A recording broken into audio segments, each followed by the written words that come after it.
In the beginning, God created, and that could have been the rest of the story.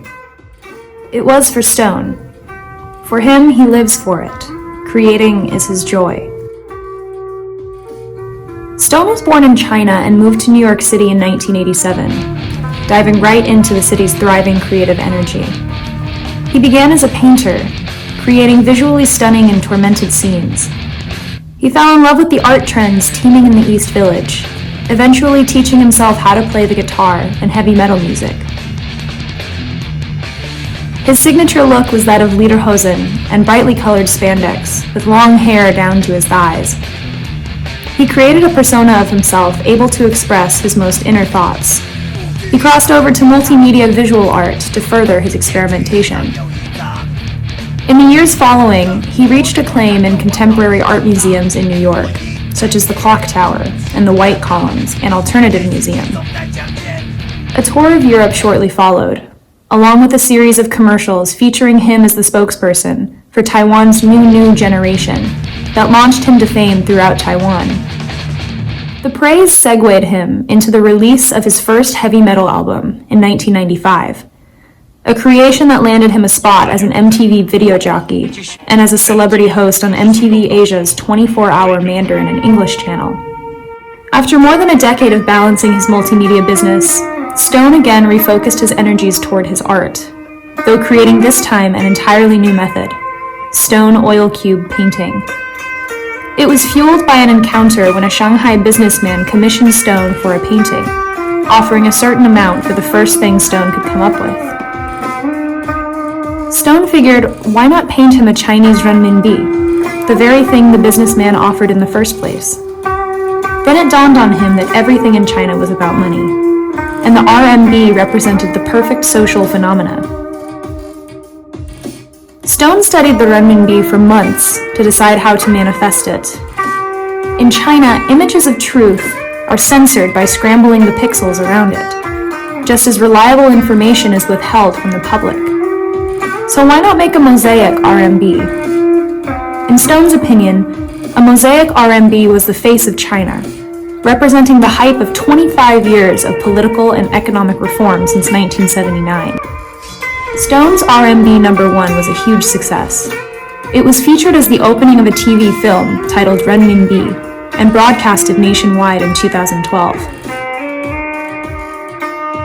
This encounter spurred a string of ideas in Stone's mind. As a modern take on the world's most famous currencies, Stone continued to create a series of 6 renminbi oil paintings, followed by $4 US in 7 years.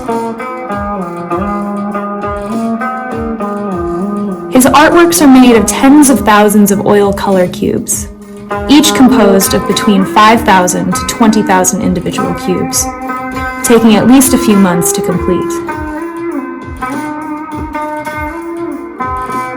Since 2016, Stone has created iconic images, such as Marilyn Monroe, Taylor Swift, and Miles Davis.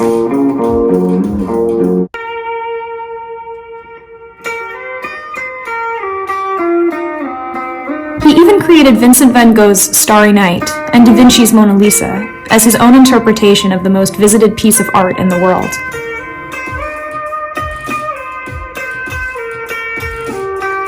Although created in oil cubes, Stone's Starry Night and Mona Lisa are actually the representations most faithful to the originals. Stone's oil cube paintings are about creating colors in his own unique way, the way he has become accustomed to since his childhood. He started oil painting when he was in middle school. His art teacher told him that somehow he could see colors that others couldn't see. One of the key factors of his oil cube paintings is mixing oil colors to create the perfect hues for each cube. Colors transfer him into a state in which he's able to see the slightest change.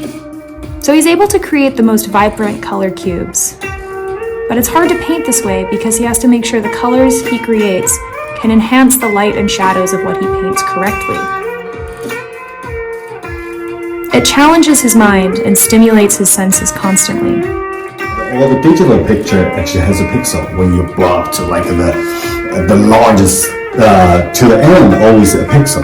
So when you get to that close, I think, it's like as close as you can get to. Picture you can get is a pixel. So that's why I think, to me, I think a pixel is represent our generation, the computer generation, digital generation. Now, most of Stone's oil cube paintings are owned by private art collectors in Asia and the United States. One of Stone's Buddha series, Buddha Lotus, was auctioned off for $150,000 at Beijing Poly Auction, which set up the current official record for Stone's artworks.